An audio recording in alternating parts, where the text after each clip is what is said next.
Ustedes no tienen sino un solo maestro. ¿En qué sentido Jesús es maestro? Exclusivo y excluyente. ¿Cuál es la didáctica que emplea Jesús para enseñarnos a vivir? Estos son los temas que te quiero invitar a que reflexionemos juntos. Jesús es maestro porque nos enseña a vivir. No porque venga a transmitirnos una doctrina, porque sea un intelectual, sino porque nos da las herramientas para aprender a vivir en esta vida y alcanzar lo más importante, que es la santidad. ¿Y por qué Jesús es maestro exclusivo y excluyente? Porque todos nosotros necesitamos en nuestra vida de un maestro, alguien que nos guíe, y de hecho todos los tenemos. Puede ser una ideología, puede ser un ídolo, la moda. El único que realmente nos va a enseñar a vivir va a ser Jesús. Por eso es que hablamos de Jesús como maestro, exclusivo y excluyente. ¿Y cuál es la didáctica de Jesús? ¿Qué método emplea Jesús para enseñarnos a vivir? Mira, esta didáctica tiene un secreto y una clave, que las voy a dejar para lo último. Pero comencemos con algunas de estas características de las enseñanzas de Jesús. Jesús va de lo concreto a lo abstracto. Por ejemplo, cuando le preguntan a Jesús, ¿quién es mi prójimo? Jesús no comienza con un concepto, sino que emplea una imagen. Bajaba un hombre de Jerusalén e iba a Jericó, fue asaltado por unos bandidos que lo dejaron medio muerto. Pasó un sacerdote, un levita, hasta que finalmente pasó un samaritano que se bajó, lo curó con aceite y vino. Jesús nos explica qué es ser prójimo desde lo concreto, desde una imagen concreta. Una segunda característica que tiene la enseñanza de Jesús son las exageraciones. Por ejemplo, Jesús dice, es más fácil que un camello, ¿sí? Como escuchás, un camello pase por el ojo de una aguja que un rico entre en el reino de los cielos. Las exageraciones. O por ejemplo, cuando quiere hablar de la misericordia que ha tenido Dios para con nosotros y la poca misericordia que nosotros tenemos para con los demás, nos habla de aquel hombre al cual se le habían perdonado una deuda de 10.000 talentos y este no supo perdonar una deuda que un deudor tenía para con él de 100 jornales. Jesús utiliza estas exageraciones para ponernos en evidencia un mensaje que nos enseñe realmente a vivir. Otra forma que tiene Jesús es a través de frases claves, sintéticas, diríamos de cápsulas. Por ejemplo, cuando nos dice, toda la ley y los profetas se resumen en estos dos mandamientos. Amarás a Dios y a tu prójimo.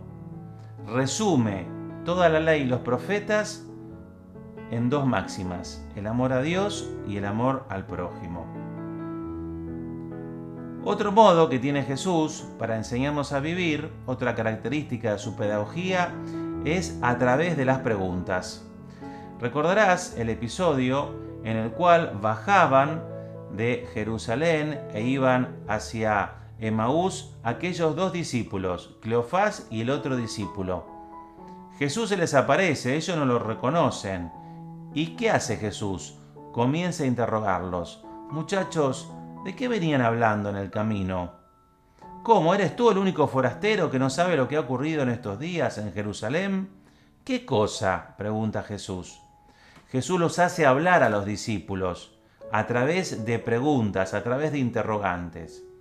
Una vez escuché a una psicóloga que decía, son mejores las buenas preguntas que los grandes discursos. Otra característica que tiene la pedagogía de Jesús es la utilización de la repetición. Jesús repite. Por ejemplo, se me ocurre la parábola de la vid y los sarmientos. La palabra permanecer en esa parábola aparece un montón de veces. Jesús repite, machaca. También acá me acuerdo de una consideración que expresaba un pedagogo y decía: cuando sus hijos les digan que los tienen cansados con la misma cosa, pónganse contentos. Repetir, machacar, es también una forma que utiliza Jesús para enseñarnos el arte de la vida. Te decía que hay una característica de la pedagogía de Jesús que es la más importante. Y esa característica consiste en que Jesús, todo aquello que enseñó, primero lo vivió. Y así también nosotros deberemos luchar e intentar por vivir aquello que predicamos. Y te decía que hay un secreto en toda la pedagogía de Jesús. ¿Y sabés cuál es ese secreto? El trato personal. Jesús trata a cada uno llamándolos por su nombre. Por ejemplo, cuando va y llama a Santiago y Juan, cuando llama a Andrés, cuando llama a Pedro, Jesús va llamando a los apóstoles uno a uno. El trato personal, el trato individual que Jesús tiene con cada uno. Ese es el gran secreto de Jesús. Jesús no trata con multitudes. Como decía la Madre Teresa, yo jamás traté con multitudes, siempre traté con personas. Y Jesús es el ejemplo paradigmático, más acabado de cómo nosotros también deberíamos tratar a los demás, no en masa, no en número, sino uno a uno. Jesús es nuestro único, exclusivo y excluyente Maestro, porque es realmente el único que es capaz de enseñarnos a vivir. Y nos enseña a vivir con una pedagogía que implica la exageración, las preguntas, frases concretas, ir de lo concreto para expresar un concepto abstracto, fundamentalmente con las repeticiones y por sobre todas las cosas a través del ejemplo de su vida, tratando a cada uno y llamándolo por su nombre. Que Jesús Maestro nos enseñe a vivir y también nos ayude a ser buenos maestros para los demás. Amén.